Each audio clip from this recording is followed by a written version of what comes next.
keumuman. Pertama, perbuatan Nabi SAW. Beliau sholat, mencontohkan kepada para sahabatnya sholatnya berjamaah. Dan Nabi SAW tidak mengecualikan. Nabi mengatakan, kalau seandainya saya tidak takut, niscaya akan saya sholat berjamaah terus. Dan itu mencakup laki-laki dan wanita. Mencakup laki-laki dan wanita. Kalau ada dalil secara umum, maka dia berlaku laki-laki dan wanita. Kecuali ada pengkhususan. Maka dalilnya sifatnya umum. Maka berlaku laki-laki dan wanita. Maka dianjurkan wanita, laki-laki melaksanakan sholat tarawih secara berjamaah. Dan berjamaah ini tidak mesti di masjid. Boleh di rumah. Kemudian, yang kedua, kalau imamnya panjang, sebagian wanita itu hamil ya mungkin ya, atau mungkin ada sebagian ikhwah baru sembuh dari stroke-nya misalnya, imamnya bacaannya panjang, stroke lagi ini Ustaz. Terus gimana ini? Maka di dalam sholat malam itu diperbolehkan kita sholatnya duduk. Di dalam sholat malam itu diperbolehkan kita sholatnya duduk. Maka kalau kita capek, nggak kuat dengan imam, karena bacaannya itu panjang, nggak kuat duduk, sholatnya tidak ada masalah. Karena diperbolehkan di dalam sholat malam. Maka sholat malam itu semuanya panjang. Bacaannya, rukunya panjang. Tetapi maksudnya panjang ini bukan seperti panjang di waktu bacaannya, tidak. Tetapi dia lebih memanjangkan daripada biasanya. Dan seperti itu pula sujudnya agak dipanjangkan. Adapun iktidal, duduk di antara dua sujud, itu tidak dipanjangkan. Karena itu dua rukun yang ringan, dua rukun yang pendek, tidak dipanjangkan. Seperti biasa. Iktidal dan duduk di antara dua, sholat di belakang imam yang digaji. Pada asalnya, menjadi imam, atau menjadi da'i, atau menjadi khatib, dan semisalnya, tidak boleh dia menentukan standarnya. Misal, saya katakan, saya tidak mau jadi imam, kecuali digaji tiap malam 500.000 misalnya. Kalau dia menentukan demikian, ini tidak boleh. Ini tidak boleh. Tetapi, kalau dia jadi imam, kemudian jadi khatib, dia tidak menentukan, dia karena Allah. Kemudian ada orang yang mengasih, kemudian dia terima, makanya tidak mengapa. Ini tidak dilarang di dalam Islam. Dalilnya adalah seorang sahabat Nabi SAW. Ketika itu ada pemuka kaumnya digigit binatang berbisa. Sahabat ini datang ke kampung itu tidak dijamu. Sahabat Nabi bayangkan tidak dijamu. Jadi ikhwan jangan bersedih kalau ada tidak dijamu orang. Ini sahabat Nabi tidak dijamu, datang. Tidak dijamu. Kemudian ketika sahabat itu pergi, ada sebagian kaum itu datang kepada para sahabat, sesungguhnya pemuka kami sedang digigit binatang berbisa. Tolong diruqyah. Kemudian kata sahabat, kami mau meruqyah tapi dengan syarat. Kalau dia sembuh, kasih kami daging kambing. Disyaratkan oleh para sahabat. Kata mereka, oke, setuju. Dia dikasih daging kambing. Akhirnya diruqyah dan sembuh. Dibacakan Al-Fatihah. Kemudian sebagian sahabat bingung, boleh tidak kita makan daging kambing ini? Ya kita mengambil daging kambing ini akibat upah bacaan Quran kita meruqyah. Kemudian dibawa permasalahan ini kepada Rasulullah Sallallahu Alaihi Wasallam. Kemudian kata Nabi pun, dari mana engkau tahu, kata Nabi, bahwasanya Al-Fatihah itu adalah ayat untuk ruqyah. Kemudian kata Nabi, mana kambingnya? Sini saya juga kasih bagian, kata Rasulullah. Nabi ingin menjelaskan kepada sahabat itu halal untuk dimakan. Boleh untuk dimakan.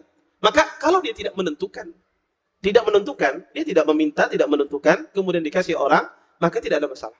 Maka yang masalah itu adalah orang yang menentukan standar dan itu semisalnya. Maka itu yang tidak boleh. Yang kedua, karena kalau seseorang itu tidak digaji, seorang imam, seorang muadzin tidak digaji, maka banyak orang tidak mau jadi imam. Akan terjadi ta'til, akan banyak maslahat tersia-siakan. Orang tidak mau jadi imam, tidak mau jadi adzan. Maka ini banyak maslahat yang terabaikan. Kenapa? Karena dia akan memikirkan, lebih baik saya mencari nafkah untuk istri dan anak saya. Istri dan anak saya butuh makan. Istri anak saya butuh keperluan. Maka kata para ulama, itu boleh. Dia menerima, tetapi dia tidak menentukan. Tidak dia meminta, tidak menentukan standarnya. Wallahu ta'ala alam. Baik, ada yang lain? Allah khair atas pertanyaannya. Bagaimana hukumnya kalau jamaah itu tertidur di waktu sholat? Apalagi sujudnya lama, akhirnya dia ngorok di sujudnya. Orang bangun, dia tetap ngorok di sana. Baik, apa hukumnya? Batal tidak sholatnya? Yang melihat pun tertawa. Ya, baik. Yang tertawa dan yang tidur apakah batal sholatnya? Pertama, tertidur itu kalau masih ada akalnya, maka tidak batal wudhunya. Kalau tidak batal wudhunya, maka tidak batal sholatnya. Tetapi kalau tidur pulas, nyenyak, hilang akalnya, maka itu membatalkan wudhu, otomatis membatalkan sholatnya. Maka kalau orang tersebut tertidurnya cuma sebentar, Ibarat kalau bahasa Banjarnya tekelap, kalau bahasa Kalimantannya bontang nggak tahu saya. Ngantuk-ngantuk sebentar. Kalau antum dengar khutbah biasanya ngantuk sebentar terbangun ya. Atau dengar ceramah ngantuk sebentar, apalagi ditunjuk si fulan, langsung kebangun dia. Maka apa tidur apa namanya itu? Bahasa sininya apa? Tidur ayam. Baik. Maka tidur semacam itu, maka itu tidak membatalkan sholat. Itu tidak membatalkan sholat. Masih ada di otaknya sedikit-dikit ya perkataan ustaz. Ketika dipanggil namanya langsung sadar dia. Maka ini tidur tidak membatalkan sholat. Di waktu khutbah misalnya lagi tertidur mendengarkan khatib. Tetapi dia masih ada di otaknya itu perkataan khatib tersebut. Maka ini tidur tidak membatalkan sholat. Kalau seperti itu tidurnya di waktu sholat, maka tidak batal. Tapi sama sekali lupa, hilang sama sekali, tidak tahu ngorok luar biasa, maka ini batal sholatnya. Maka dia harus berwudu kembali, kemudian sholat. Adapun yang tertawa dengan sengaja mengeluarkan suara, huruf, itu batal. Tapi kalau tertawa yang tidak sengaja, dan tidak bisa dia kontrol, kadang orang kalau melihat kondisi semacam itu, di waktu sholat pasti tertawa. Apalagi temannya, ya. Setelah langsung dia tertawa. Kadang-kadang dia tidak bisa ngontrol suara, ngontrol ketertawanya. Kadang-kadang keluar suara. Maka ketertawa yang tidak bisa dikontrol, akibat tidak disengaja, maka itu tidak membatalkan salat. La yukallifullahu nafsan illa wus'aha. Allah tidak membebani seseorang kecuali sesuai dengan kemampuannya. Maka itu di luar kemampuannya. Maka itu tidak membatalkan salat kita. Wallahu taala alam. Baik.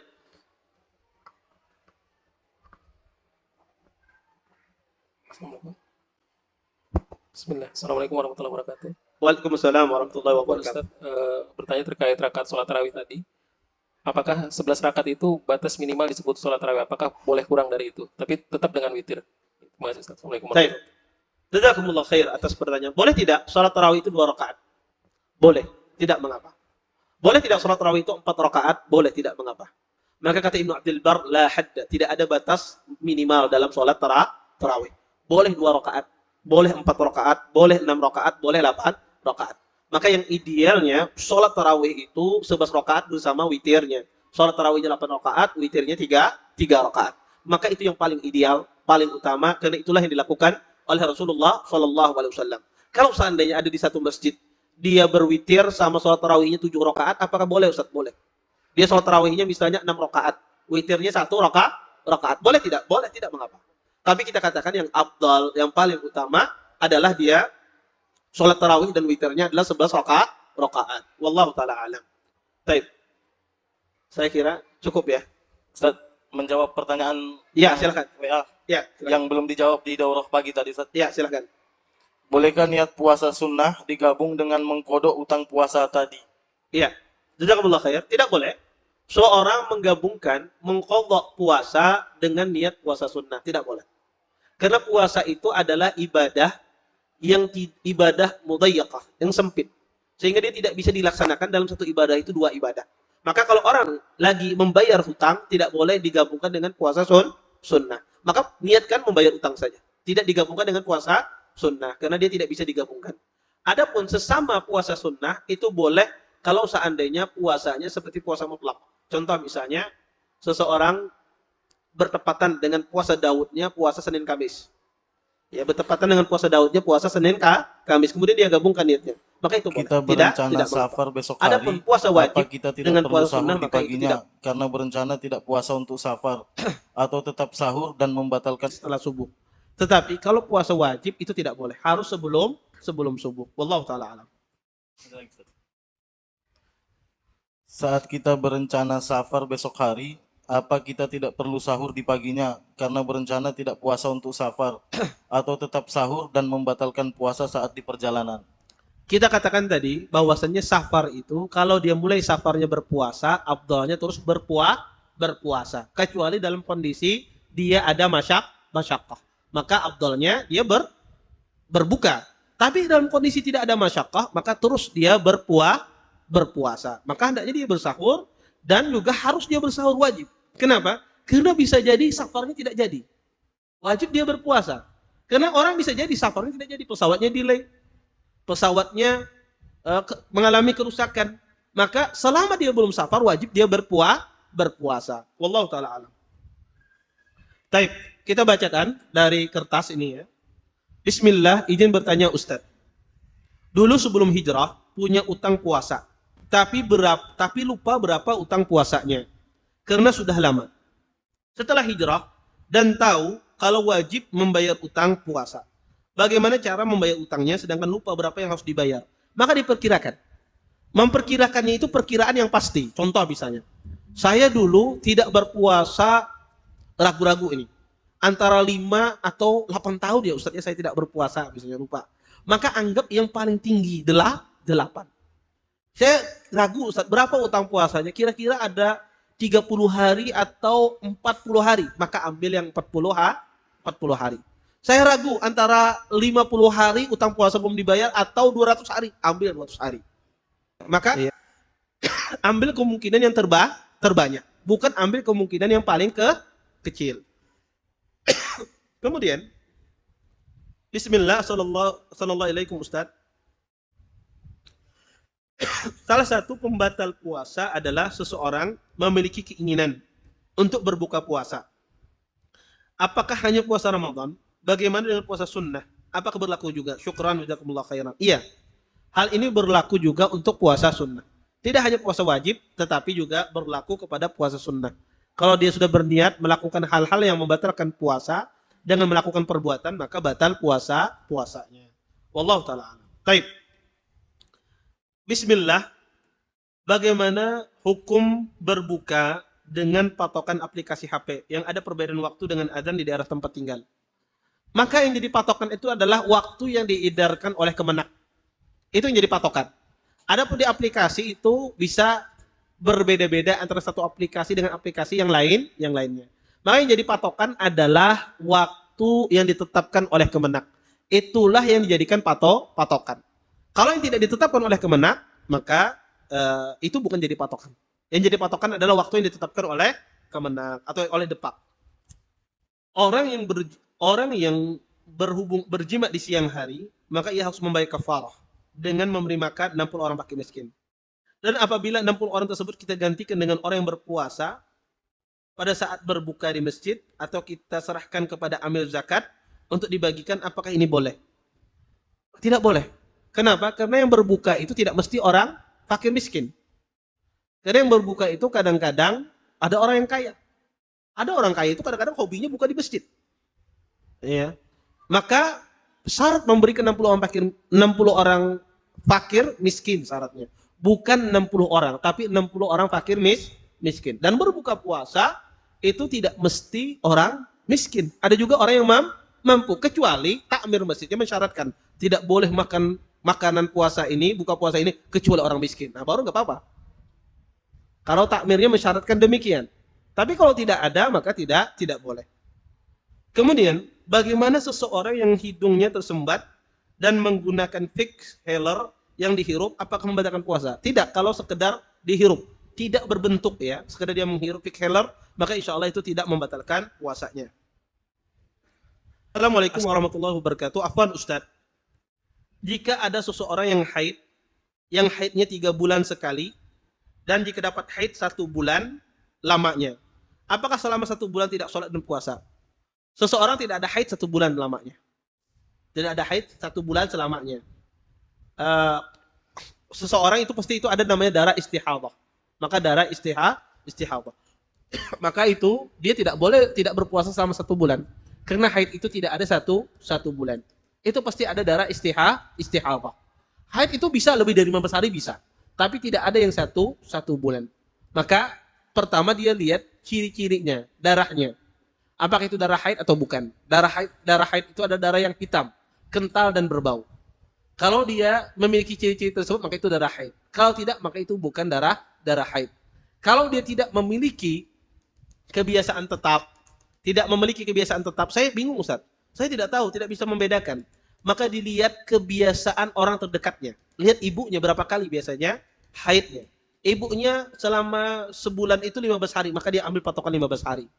Atau saudarinya, lihat saudarinya berapa kali dia haid. Berapa hari dia haid. Maka ambil orang yang terdekat hitungannya. Orang yang dekat dengannya dari keluarganya, ibunya, saudarinya, acilnya, bibinya. Maka itu yang jadikan patokan.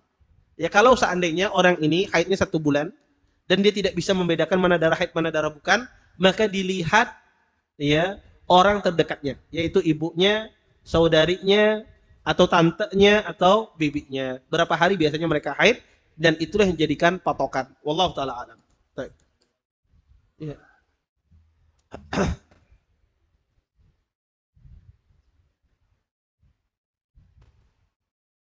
Bismillah, hukum fidyah tadi, apakah setiap hari di bulan Ramadan harus dibayarkan dengan memberi makan orang fakir atau setelah selesai Ramadan?